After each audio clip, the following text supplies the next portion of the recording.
अब आपको एक मोटी बात बताएं, आप तो सबके एकदम यहाँ काश्तकार आए हो।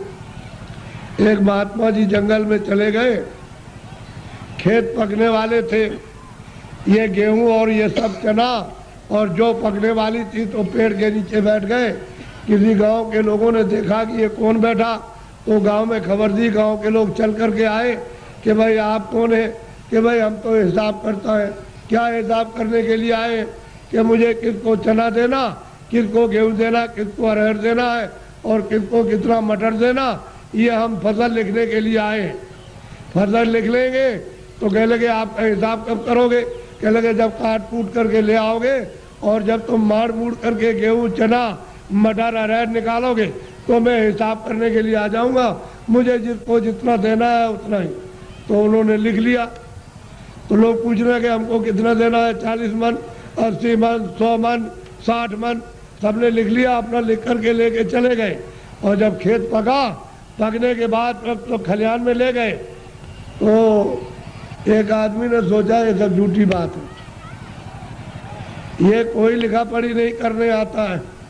उसने क्या काम किया, रात को हसिया लिया, उसके खेत में से 4 गट्ठा गेहूं उसके खेत में से काट करके अपने खलिहान में जमा कर लिया। उसका तो इतना खेती में होता नहीं था और तमाम गेहूं जमा हो गया दूसरे की चोरी करके।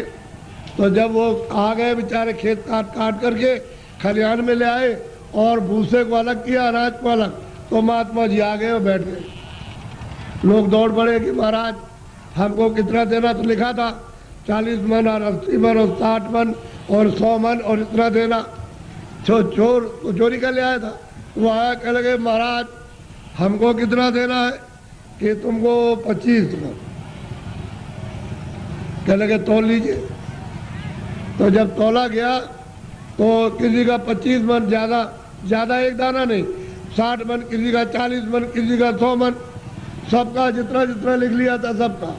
चोर बोला अरे महाराज ये मेरे कांटे लगे, मैं रात को कांटों में जंगल में गया तो बमूल के कांटे, बेरियों के कांटे, खून निकल आया, ये पैर फट गए और मैं उसके खेत में से काट करके ले आया। उधर से जौ काटी, मटर काटी, अरहर गेहूं काटा, वो किधर चला गया? अरे कह लगे बच्चा ये मेरे पैर में भी ये कांटे लग गए, ये देख ये लगे हुए कांटे। कह लगे आप क्या करते रहे? कह लगे तू काट कर के ले आता था, वहाँ जमा करता था और मैं यहाँ से जब चला जाता था घर में तो गट्ठा उठा करके उसमें खेत में पहुँचाया करता था। मुझे देना उतना ही है जितना तेरे हिसाब में, और तूने जो ये चोरी की है, ये कांटे तेरे लगे और तकलीफ हो रही है तो तेरी सजा और चोरी की सजा अलग मिलेगी। वो जो तुमने चोरी की है उसकी सजा अलग, और ये कांटे लगे, खून निकल आया, इसकी सजा। तो कहने का मतलब ये है तुम मन का धन कितना भी खेत काट कर, जमीन लेकर, ये करके, चोरी करके, डकैती डालकर, रात को छीन करके कितना भी अपना धन घर में ले आओ, लेकिन वो जो हिसाब करता जो कर रहा वो बैठा हुआ है, वो सब उसके पहुंचा देगा। आपको कुछ मालूम रहेगा, आपको नहीं। हमने चोरों से पूछा भाई कितना तुमने चोरी की होगी? हमारे पास चोर भी आते, साफ कह देते हमने चोरी की। तो कितना कह लगे? 1 पैसा नहीं रहा, सब चला गया। डकैत आए, डकैत से पूछा भाई तुमने डकैती डाली तो कितना जीवन में तुमने लूटा होगा? कह लगे कई करोड़ का। किधर गया? कह लगे 1 पैसा नहीं, हमारा घर का चला गया। घर का क्या? तो कहने का मतलब कि हिसाब करता बिल्कुल सच्चा है, जो पाप का भी हिसाब करता, पुण्य का भी करता है, ये सब, और उसका ब्याज वो सब आपको देना, वो दूसरे को किसी को नहीं देना। इसलिए ये मनुष्य शरीर अनमोल है, ये बार बार नहीं मिलता। आपकी बार परमात्मा को प्राप्त करने के लिए इस जीवात्मा को इस जड़ से, इस शरीर से निकालने के लिए आपको ये दिया गया, और उसने कह दिया है कि मैंने तुमको साफ सुथरा मकान दिया है, जैसा हमने दिया वैसे हमको दे देना। फिर जब वो खड़ा हो जाएगा और तुमने गंदगी भरी तो फिर तुमको मार मार करके इतना मारेगा कि तुम्हारी नस नस को तोड़ देगा, और इतनी पीड़ा होगी कि जन्मत मरण दूसरे तो कोई, जन्मने मरने में अत्यंत पीड़ा होती है। और उसको निकाल के बाहर करेगा और कहेगा चलो हिसाब कराएं। हिसाब करेगा तो तुम्हारा बताएगा देखो इतनी चोरी की, इतने जानवर मारे तुमने, इतना धोखा दिया, इतने बेईमानी की, तुमने कोई भी पुण्य नहीं किया अपने जीवन में, और चलो इनको ले जाओ उस नर्क में डालो, वहां जाकर के उस योनि में बंद करो। तो बताओ आप क्या करोगे? बोलो आप करोगे क्या? उससे बच जाओगे? इसलिए जिन जिन देवताओं की आप पूजा करते हो उनसे ये प्रार्थना करो कि हमको ये सद्बुद्धि दो कि हम मतलब ये है कि कोई धोखा किसी को बेईमानी ना करे, धोखा न दे और अच्छे काम करे। सद्बुद्धि रहेगी तो अच्छा काम करो, आप मेहनत का काम करो, बच्चों की सेवा, आएगा एक सत्कार, और फिर उसके बाद भजन करो कि भजन करने की हमको सद्बुद्धि दीजिए कि कोई महात्मा मिल जाए या आप ही मुझको रास्ता बता दीजिए तो मैं भजन करने लगूं। तो महात्मा कोई ना कोई मिल जाएंगे, वो रास्ता बता देंगे मनुष्य मंदिर में। तुम फिर भजन सच्चा करना अपनी जीवात्मा से परमात्मा का, तब देखो दिमाग ज्ञान चक्षु खुल जाएगा। और यही से बैठ करके रोज स्वर्ग जाओ, रोज रोज वैकुंठ जाओ और वहाँ ब्रह्मा से मिलो और विष्णु से मिलो और शिव से मिलो।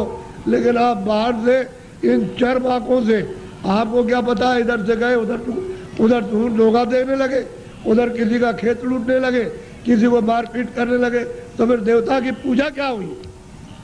ये मनुष्य शरीर फिर नहीं मिलेगा आपको, अमोलक अबकी दे दिया गया। इसलिए इसको बचाओ। अभी तक जो कुछ भी किया है गुनाह, अब उनको तो छोड़ दो, अच्छे काम करो, अच्छे काम करो, जीवात्मा को जन्म मरण से बचाओ, 84 से नरकों से, नहीं तो ये जाने वाली है। और मनुष्य शरीर ये खाली होने वाला, ये तो किराए का मकान है। हे बच्चे बच्चियों, ये किराए का मकान है, वो ये नहीं देखा गया 2 बरस का है, 4 बरस का है, 10 का है, वो 20 साल का है, 50 का, 100 की पूंजी आपको दी जाती है। जिसकी पूंजी खत्म हुई और फिर खड़ा हो जाएगा, निकलो उसी वक्त निकाल के। तुमको खेत में रहोगे, खेत में, बाहर रिश्तेदारी में आ रहे रास्ते में, वहीं पर उसी जगह पर सो रहे हो, उसी जगह खा रहे हो, पूंजी खत्म हो गई, उस जगह निकाल बाहर करें। बताओ फिर आप क्या ले आए थे? अच्छा क्या ले जाओगे बताओ? ये किराए का मकान हमारा भी है, हमको भी ये खाली कर दो, क्या हम ले जाएंगे? हमारा ये भी नहीं जाएगा, इसके साथ कुछ और जाएगा, एक सुई की नोक नहीं जाएगी। जब ये नहीं जाएगा, वो सामान तो वो पड़ा, ये पड़ा, इसको उठा करके उधर जंगल में फूंक देंगे, उधर ले जा करके, और न ये सामान मिलेगा और न ये उससे मिलेगा, न ये उसको देख सकता है, न सामान इसको देख सकता है। ये भी जड़ है और सामान भी जड़ है। तो फिर चेतन में आप बेचारे, चेतन को आपने क्या किया? गड्ढे में डाल दिया। इस चेतन की पूजा तब होगी जब चेतन को जगा लो, जीवात्मा को जगाओ, और दरवाजे पर दोनों आंखों के मध्य में जाग जाए, उसकी गंदगी दूर हो जाए, तब परमात्मा की पूजा करो, तब मिले। सुलभ है, सीधा है, आसान, सब कर सकते हैं, स्त्री बच्चे पुरुष, खेत में खलिहान में, घर में, सुबह और शाम। तुम 1 घंटा समय नहीं निकाल सकते हो 24 घंटे में परमात्मा को प्राप्त करने के लिए, और बस इसी में समय सो करके और खा पी करके बिता रहे। ये धिक्कार है ऐसे जीवन को। तो देवी देवताओं से जिनको आप मानते चले आओ, उससे प्रार्थना करो कि हमको सद्बुद्धि दीजिए कि हम भौतिक चीजें समझ सके, और फिर अपनी जीवात्मा को जगाने के लिए कोई ऐसा रास्ता हमको दिखा दीजिए, सुझाव हमको दे दीजिए, तो हम वहाँ पहुँच जाए, वहाँ रास्ता पा करके रास्ते से निकल जाए। तब ये जीवात्मा की गति यानी होगी छुटकारा, तब इसको छुटकारा होगा, तब मुक्ति और मोक्ष मिलेगी। नहीं तो परमात्मा क्या कुछ भी नहीं प्राप्त कर सकते हो, न देवी देवताओं के पास पहुँच सकते हो, न स्वर्ग वैकुंठ में, न मनुष्य पा सकते हो। तो ये भटकती रहेगी जीवात्मा, जैसे पशु पक्षियों में, वो भी तो जीवात्मा यही है, इसी मनुष्य शरीर से उसमें बंद की गई। ये कुत्ता हो गए, बिल्ली हो गए, गधा हो गए, चूहा हो गए, ये इसी में से गए। अब उसमें भोगने के बाद फिर इसमें आएंगे तो फिर वही काम करो, फिर उसी में जाओ। तो बस यही रहेगा, आना और जाना, रोज चिल्लाओ और कोई तुम्हारी सुनवाई नहीं। अरे कोई सुनता है? आदमी को जंगल में मार रहा, तुम सुन रहे हो उसकी तकलीफ को? पशु बीमार है, उनको आप मार रहे हो डंडे से, और चलो चलो, उसको बुखार चढ़ा, सिर में दर्द है, उसको भूख लगी है, प्यास लगी, वो बेचारा, तुम उससे पूछ रहे हो कि तुमको प्यास लगी है, वो बता देगा। अरे मनुष्य शरीर अमूलक है, ऐसा शरीर फिर मिलेगा नहीं। और कोई ऐसे काम, कोई कर्म नहीं कर रहे हो जिससे मनुष्य शरीर पा जाओ। जो भी कर्म करते हो मनुष्य शरीर से नीचे जाने के, चारों खानों में जाने के और नरकों में जाने के काम कर रहे हो, तब आपको उस समय पर कोई बचाएगा नहीं। न रिश्तेदार, न भाई, न बहन, न पति, न पत्नी, न बच्चे, न बच्चों को माँ बाप, कोई न धन न दौलत, कौन इसको बचाएगा? सब ये अलग अलग पड़ गए, सब अलग हो जाते हैं। इसलिए आप लोग थोड़ा सा कुछ समझ लो कि मैं किस लिए आया हूँ। यहाँ आपके बाईपास पर मथुरा में सत्संग होता है, तो आप जरा सा वहाँ थोड़ा समय दे करके समझ लो। अगर अच्छी चीज़ मिल जाए तो ले लो, और नहीं अपने घर चले जाओ। अमोलक चीज़ मिले तो ले जाओ, और नहीं तो अपने घर में रहो। जहाँ भी मिल जाओ वहाँ चले जाओ, तुमको सुलभ है। मैं आपको ये सलाह दूंगा कि जहाँ भी उस परमात्मा को प्राप्त करने वाले महात्मा इस मनुष्य रूपी मंदिर में मिल जाए, वही चले जाइए। तो ये खड़ेर हो गया है, ये मंदिर, ये मनुष्य मंदिर खड़ेर है, इसमें सब बुरी बुरी चीज़ें भरी है, और उनके द्वारा ये निकल जाएगा तो साफ सुथरा, बड़ा सुंदर, बड़ा अच्छा लगेगा उस समय पर। और जीव आत्मा जाग जाएगी तो जगमग जगमग जगमग, अंधेरे का नाम नहीं रहेगा। बाहर भी उजाला, अंदर भी उजाला। तब आपकी समझ में आएगा ये संसार क्या है। नहीं भूल भुलैया है, ये छाया, क्षमा करना, ये छाया से लड़के छाया, स्त्री छाया, पति छाया, ये मकान छाया, जमीन छाया, ये पशु छाया, छाया, इसमें से जीवात्मा निकाल दी तो ये पड़ा हुआ क्या करोगे? छाया का रो रहे हो, मेरा बच्चा है, मेरा पति, मेरी पत्नी, मेरा माँ, मेरी बारे। छाया किसके लिए होते? छाया के लिए। उस जीवात्मा के लिए रोए, उसके लिए सोचा कि इसके अंदर कौन है। अरे भाई मन नहीं, बुद्धि नहीं है, चित्त नहीं, शरीर नहीं, हाथ नहीं, पैर नहीं, आँख नहीं। अरे वो जीवात्मा क्या चीज़ है जो इसमें से निकाल के अलग कर दी? शरीर तो ये पड़ा है, आँख भी है, कान भी, बोलता नहीं, सुनता नहीं, देखता नहीं, हाथ नहीं हिलाता, और तुम मतलब ये है कि इसमें माया की छाया में पड़े हो, मेरी मेरी आय मेरी। ऐसे चले जाओगे आया करते, और कुछ मिलने जुलने वाला नहीं है। इसलिए महात्माओं का सत्संग जरूर सुनो। वो ये नहीं कहते पूजा करो आप तीर्थ करो, लेकिन उनसे प्रार्थना करो हमको सद्बुद्धि दो, सद्विचार दो हमको, और हमको अच्छे कर्म का रास्ता मिले।